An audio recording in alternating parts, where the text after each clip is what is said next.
izquierda y las fuerzas progresistas logran una gran victoria cultural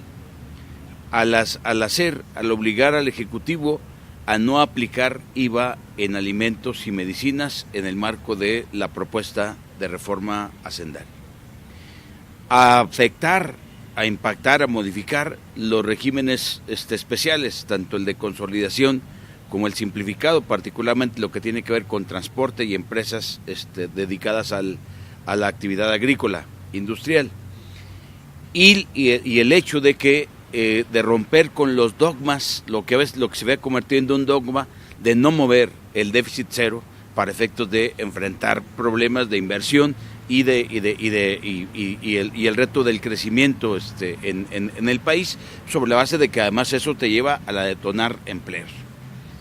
Yo creo que esos tres elementos, vinculado al asunto de que aunque haya que revisarla y aunque haya que modificarla, un esfuerzo de progresividad en el asunto del ICR, o sea, te plantea indiscutiblemente pues otra visión de los impuestos y del rumbo que debe tomar el país para efectos de atender pues el conjunto de reclamos y la necesidad de recursos que tiene la nación. Hay otros impuestos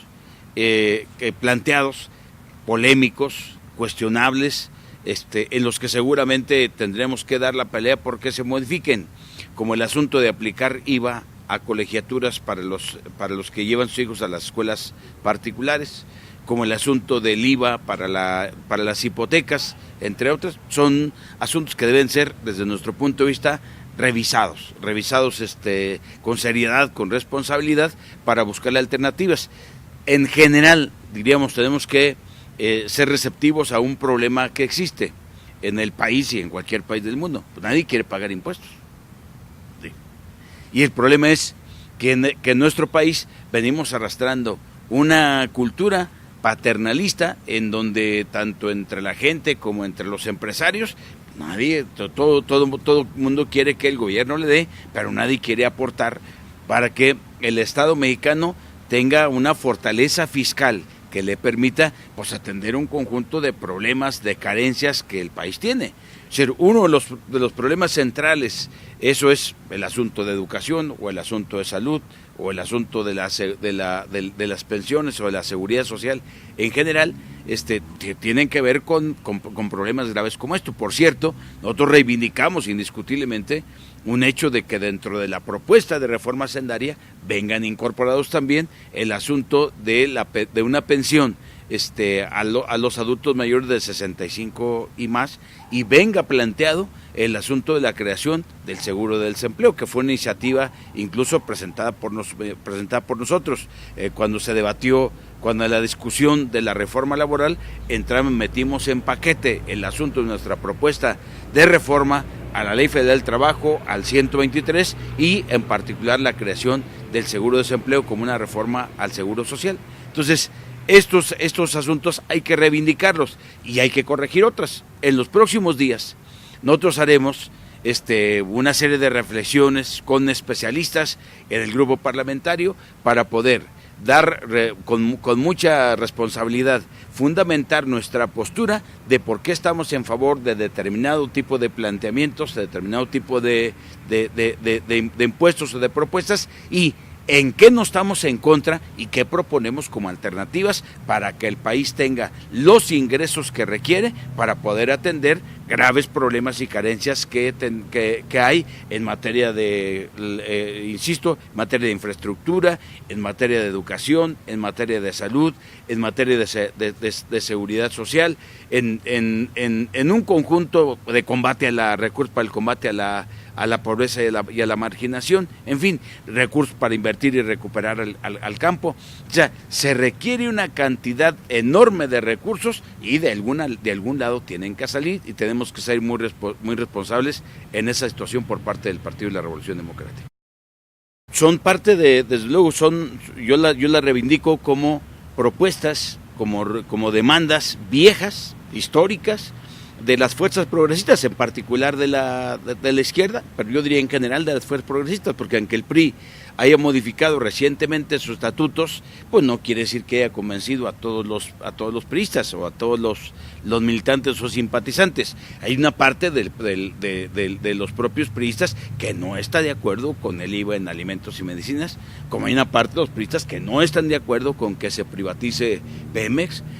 y entonces eso tenemos también que localizarlo. Entonces yo digo, son demandas de las fuerzas progresistas ahí reflejadas. Qué bueno que hayan sido receptivos, qué bueno que reconozcan que además eso no resuelve el problema y que estén haciendo propuestas para buscar salidas por la vía de que paguen impuestos los que tradicionalmente no han pagado al país. Entonces, ¿por qué estamos contentos y qué debemos reflexionar? Está empezándose un proceso para dejar de subsidiar y dejar de ser, diríamos, cómplices de las 436 empresas que en el país disfrutaban o se protegían con el régimen de consolidación fiscal o con el régimen simplificado y terminaban por no pagar impuestos a la nación. Pagaban en promedio, cuando mucho, Cemex, como el grupo Carso, como el grupo Azteca, Televisa, cuando mucho en promedio 2%. Sí, porque a través del régimen de consolidación tenían posibilidades de consolidar entre pérdidas y ganancias y hacer ingeniería financiera para ello, y al mismo tiempo diferir los pagos durante cuando menos 3 años. Entonces no hay manera así de que le puedan entregar al país, a la nación, los recursos, los impuestos que debieran entregarle como tal. Y la nación, el país, tiene dificultades para enfrentar rezagos, para acortar las brechas de la pobreza y de la marginación, porque no tiene recursos suficientes con que enfrentarlo. Entonces, este es un buen paso, es un paso en una dirección correcta. Hay que apretar para que se vaya más a fondo. Hay que revisar, insisto, la progresividad del ICR. Yo creo que hay que salvar o hay que bajarlo para las personas que ganan 10, 12 mil pesos mensuales, y hay que elevarlo para los que ganan más de 1 millón de pesos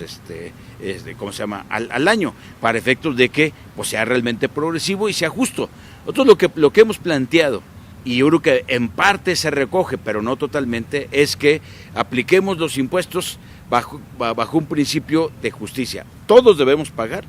pero deben pagar más por los que más ganan. Y entonces, esa es la progresividad que queremos y esa es la transparencia que queremos. Esto debe ser acompañado además por dos instrumentos fundamentales. Uno, terminar la reforma y terminar de aprobar lo que tiene que ver con la reforma al IFAI, para efectos de la transparencia. Y resolver el problema del asunto de la modificación para el combate a la corrupción, de la modificación a la ley para el combate a la corrupción. Está la propuesta de un fiscal anticorrupción, o está una propuesta, otras propuestas hechas en el Senado para efectos de tener una comisión anticorrupción con más fuerza, con